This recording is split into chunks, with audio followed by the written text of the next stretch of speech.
oxuyaq. Rafiq Nəzərov yazır ki, salam aleyküm salam. Mənim fikrimlə yəqin ki razılaşarsınız. Mən deistəm. Rəhman və rəhimli olan Allah necə olur ki, şər və zülm yaradır? Şər və zülm yaradan Allah rəhimli sayıla bilərmi? Çox sağ olun suala görə. Xeyr, Rəhman və rəhim olan Allah şər və zülm yaratmaz. Şər və zülmü yaratmaq Allahın ədl konsepsiyasının ziddinə olar. Bu da Allahın ədalətini kölgə içərisinə alır. Allah şər və zülm deyilən bir şey yaratmayıb. Siz soruşa bilərsiniz ki, axı Qur'an-ı Kərimdə şərin barəsində ayələr keçir. Məsələn, Ənbiya surəsinin 35-ci ayəsi var ki, insanların şər və xeyir əməllərlə sınağa çəkilməkləri barəsində Allah danışır. Bəli, Qur'an-ı Kərimdə bir nöqtəyə nəzər eləmək lazımdır. Bir ayə başqa bir ayənin izahını verir. Həmişə bir şeyin mənasını tapmaqdan ötürü növbəti ayələrə fikir vermək lazımdır. Yaxud başqa surələrdə ona bənzər misali ayələrə fikir vermək lazımdır. Çünki bir ayə başqa bir ayənin izahını verir. Hər zaman. Allah Qur'an-ı Kərimdə insanlarla insanların öz dilində danışır. Yəni insanın başa düşəcəyi bir dildə danışır. Allah şər yaratmayıb, amma şərin barəsində Qur'anda danışır.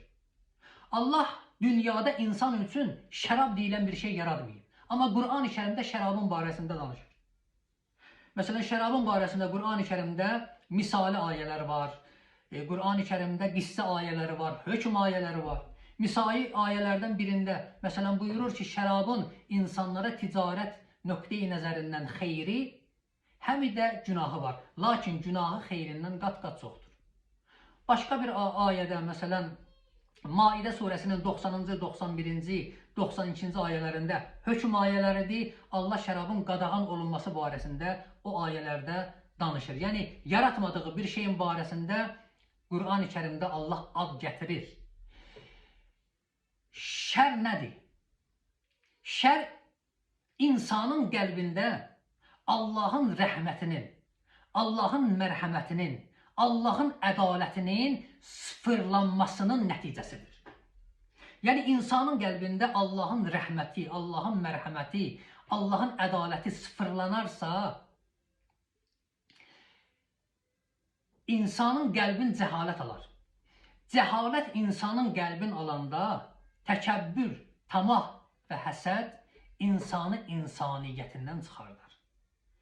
İnsan insaniyyətindən çıxandan sonra elədiyi fəsadları bəşər evladı, insan evladı